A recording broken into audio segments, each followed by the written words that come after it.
Fast food ప్రియులకు వెన్నులో వణుకు పుట్టించే వార్తిది. మీరు ముక్కు తుడుచుకుంటూ లొట్టలేసుకుంటూ తినది చిల్లీ చికెన్ కాకపోయి ఉండొచ్చు. ఎందుకంటే చికెన్ పేరిట గబ్బిలాల మాంసాన్ని హోటల్స్కు ఫాస్ట్ ఫుడ్ సెంటర్స్కు చేరవేసే ఒక ముఠాను పోలీసులు అదుపులోకి తీసుకున్నారు.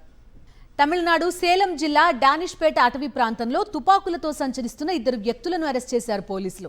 తమ పేర్లను కమల్, సెల్వంగా చెప్పిన నిందితులు విచారణలో దిమ్మ తిరిగే విషయాలు తెలిపారు. కొన్ని నెలలుగా గబ్బిలాలను వేటాడుతున్న వీళ్ళిద్దరూ వాటిని చంపి ఆ మాంసాన్ని చికెన్ పేరిట హోటల్స్కి, ఫాస్ట్ ఫుడ్ సెంటర్స్కి సప్లై చేస్తున్నట్టు చెప్పారు. అంతేకాదు కొన్ని హోటల్స్కి చిల్లీ చికెన్ తదితర ఐటమ్స్ని వీళ్లే స్వయంగా గబ్బిలాల మాంసంతో వండించి నేరుగా చేరవేస్తున్నారట.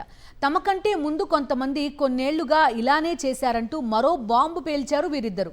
దీంతో పోలీసులు ఫుడ్ సేఫ్టీ అధికారులను అప్రమత్తం చేశారు.